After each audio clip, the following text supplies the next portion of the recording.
Nelson, I'm getting a mental image of a PDF with comments embedded within it with the original source, uh, perhaps LaTeX, perhaps some other markup language, um, that one could then post-process and get that original source back out of.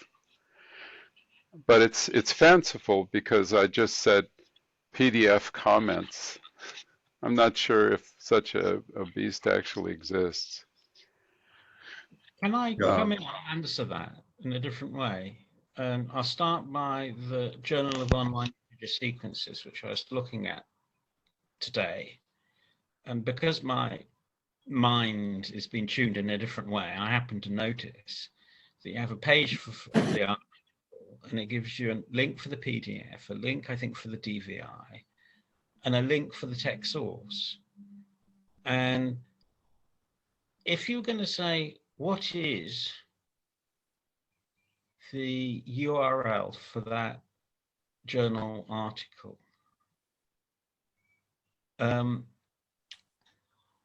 Well, one way to say what the URL is to say, what is the journal article? And the answer is it's a folder with these contents. And once you say it's a folder with these contents, then you can say, what is the secure hash of that folder? And as I was saying earlier, it's really difficult to forge a secure hash. So that is, if you like, your DOI. Your DOI is the secure hash of whatever the object it is that was published. Now, that's fine for things that are born digital in a suitable way. Obviously, you can't do it for something that's been produced by a printing press. It doesn't have a secure hash. You have to take a photograph of it, and then you can say the photograph. Oh, the non-fungible tokens, or whatever they're called, that zooming through the art world, they probably have secure hashes, and there you can say this is the same as that. But if you can say this is the secure hash of the object, then that uniquely identifies the object, at least in practice, until we get quantum computers that are the size of a planet or something. And that can contain whatever you want. And you shouldn't put in it things that you don't want. And Google have submitted a script, I've got a script somewhere that reads the LaTeX source of an article and removes all the things that might contain Google information that shouldn't be communicated. So that's the sort of thing that you might want to do before you publish if you're a commercial publisher, that the comment, you know, if you're going to submit the LaTeX source, which you have to for the archive, why don't you just prune out all the irrelevant stuff so that the person who's reviewing the article doesn't have to review the LaTeX source as well? But that's an aside. Now, let's put the context of references. If everything has got a secure hash, then you can list the secure hashes as your using secure hashes as your references. And if you want to find the particular article that's been cited, you just have to say, does anybody possess the content that corresponds to this secure hash? So searching for something in a library, as long as there's not been a bit flip or something, is a question of just saying, well, does this secure hash appear in the contents of the library?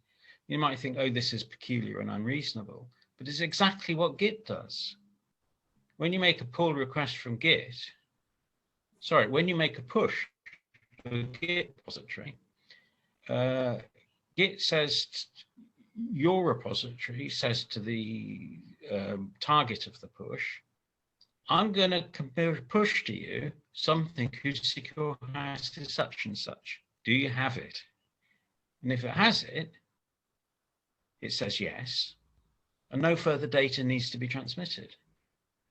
So if you make a commit if you repeat a commit that you've already made, no data is transmitted. And Otherwise, it says, no, I don't have it. Tell me something about it. And it will say, oh, it's got this and this and this and this.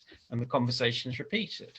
So if you change 3 files, if you've got a copy of TechLive and TechLive is in Git and you change 3 files and you then push those 3 changes, only the changed files get communicated together with overhead saying to identify what needs to be changed.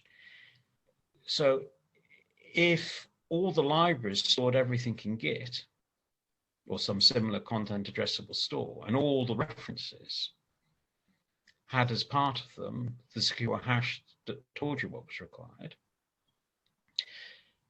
then you could say, oh, here's this article, find the article by Smith and Jones that's referenced in this, and it'll find it for you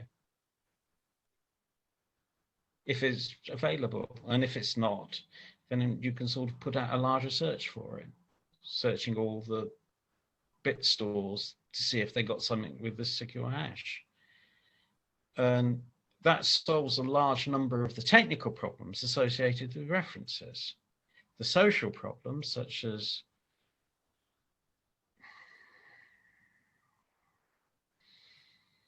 their importance for mapping influence and evaluating the relative performance of academics and that sort of thing, can't be solved in that technical way, but we can perhaps solve the technical problem in that way. The other thing is that something like the creation of a resource can be thought of as a calculation. You could say a calculation is a secure hash, or can be stored as a secure hash. So